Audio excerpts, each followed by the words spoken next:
I have a 2018 Nissan Pathfinder. I was having an issue of a key system error malfunction, and I found where if it happens to you, you replace the battery, you put it right back, everything is working, but suddenly the car won't start because of the I key.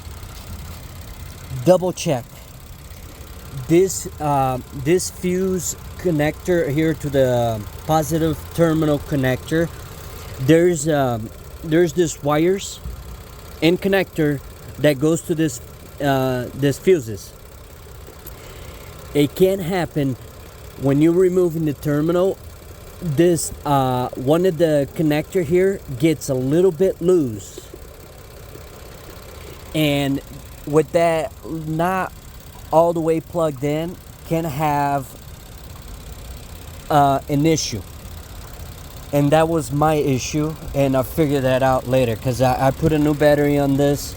It happened to have this problem like way later out down the road, and all it was one of the connector here wasn't completely on. It wasn't completely plugged in, and the car started. So that's why I'm making this video. I hope it helps it.